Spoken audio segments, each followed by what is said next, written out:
Callisto Protocol seems to be one of this year's most polarizing titles, billed as a spiritual successor to the once prominent Dead Space, and a hopeful return to a genre that hasn't seen many AAA titles released in recent years. The expectations were high, and many expected it to build on the legacy that Dead Space had left, especially after being marketed and treated as a Dead Space 4, or a pretty much Dead Space, but also not really a Dead Space.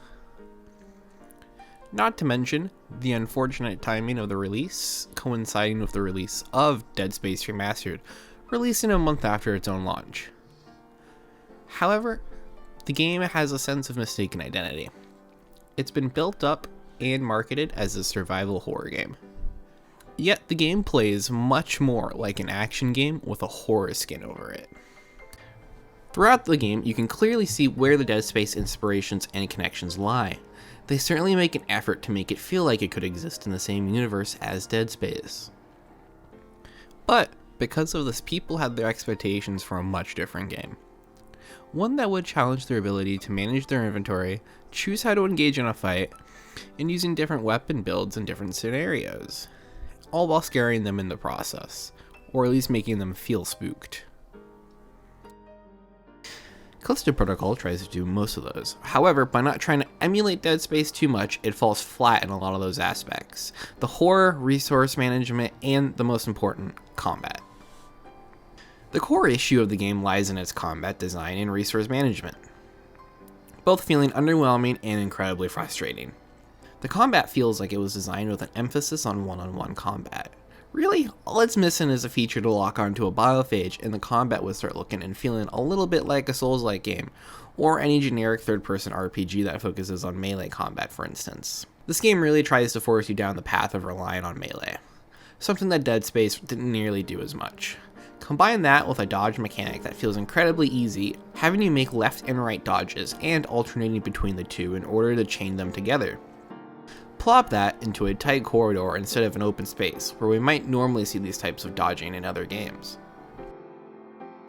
You start bumping into walls and enemies real quick, at least in the higher difficulties of the game when the biophage spawn behind you randomly while in combat. You have very little ways of clearing space for yourself, often leaving you screwed if you can't kill the biophage in front of you before the one or two spawn behind you and charge in. This often leads to a frustrating encounter, and a less than stellar combat experience. The shooting gameplay also feels very rough and imbalanced, often feeling like they do little to no damage, because at least in the early game, it takes about the same amount of time to kill as the baton does. It gives you no real benefit in using the pistol.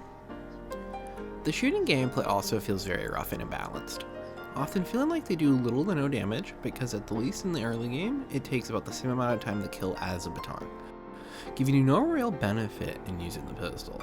And in the late game, they throw more enemies at you, which will deplete your ammo more, and in turn make you more reliant on the grip and melee.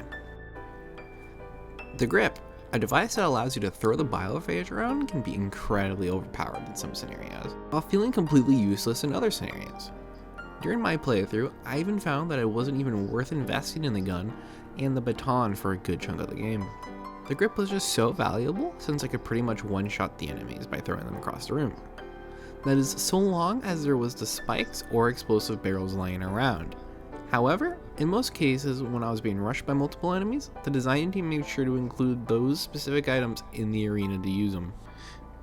The grip was pretty pointless in the most difficult situations of the game, such as the boss and mini-boss encounters, since you can't target the boss directly, which takes away one of your three main ways of dealing damage.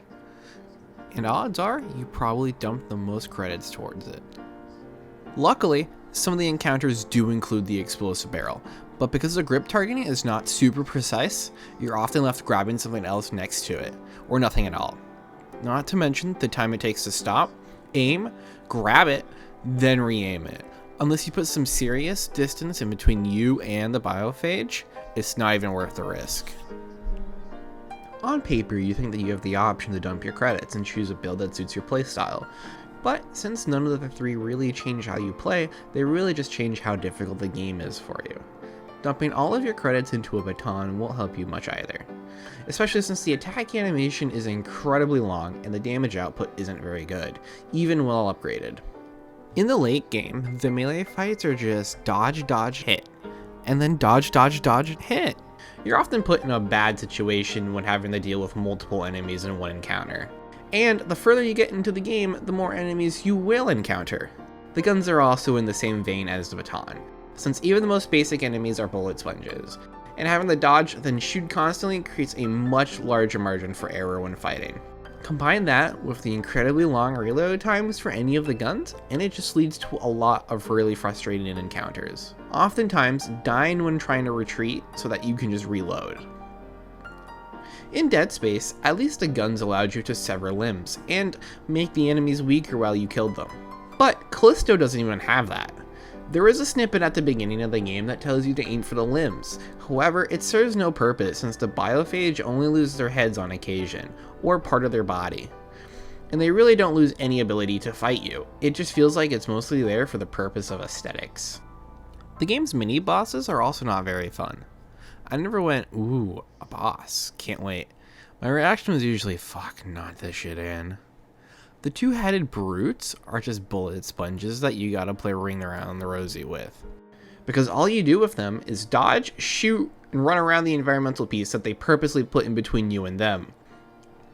On top of that, they cram you into a small room where mobility is very restricted. And in a game that purposefully limits your mobility, it leads to these fights being a chore and not something that you would look back on fondly. The last issue I have with the gameplay is the resource management. Throughout the course of the game, it felt very wonky. At the start of the game, you're constantly lacking resources and having to really budget and use them wisely. This was the part of the game that I think I enjoyed the most. It really did feel like I was trying to survive and manage everything, but the inventory at the beginning of the game felt just a tad too small. Often having to prematurely use a health injector so that I can pick up a new one. If I was lucky, I could even sell one and not feel too bad about it. But later on, I would go what felt like ages with 0 health injectors. Then later in the game, you're given ass loads of them and plenty of resources to just bleed through. Gone were the days of having to choose how to spend my resources, especially before a boss area. If you see tons of ammo and health, then you already knew what was coming next. On top of this, the game has 2 enemies that absolutely annoy the hell out of you. The Bloodworm and then the Head Crawler, as I call them, since I couldn't find a name for them online. These two constantly take away health from you, make you spend health injectors to get it back. It can sometimes just flat out kill you when you find yourself with very little health and no injectors. They are the extra salt in the wound of the biophage. It makes for some frustrating moments in the game, and they are constantly popping up in between counters with bigger biophage. They even bait you with crates, letting you think that you're opening up a crate with supplies, but boom, a facehugger pops out and depletes your resources instead. It would be scarier and neat if it happened maybe once or twice, but it gets overused way too much over the course of the campaign. I use the word frustrating a lot in this video, and that's because I really want to emphasize how frustrating this game is. It's not a bad game by any margin. I've certainly played far worse games in my life. The game isn't great either, since it really does lack one solid identity and several gameplay issues. I didn't even bother covering the story, since the story itself is also fairly mid. There isn't enough to really talk about, but also there isn't enough bad to truly say it's terrible either. It had one thing going for it, but then they decided to completely walk it back for the sake of DLC. The one thing that they nailed down was certainly the graphics. The visuals are top of the line and incredibly detailed, down to the last little blood.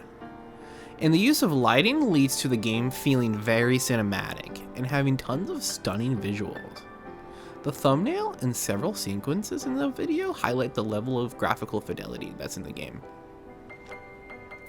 There really is a good amount of stuff that the team at Striking Distance Studios can build upon for the future, especially since this is their first game.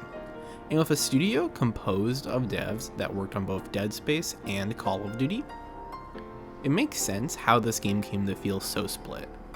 One half feeling very much more like a survival horror game and a spiritual successor to Dead Space, and the other feeling like a more action-packed third-person shooter with some set pieces thrown in. I'm sure with a sequel, the direction of the game will either fall in line with one of the two halves, and I truly hope that it becomes a survival horror game that can rival Dead Space, the game that we were all promised from the beginning.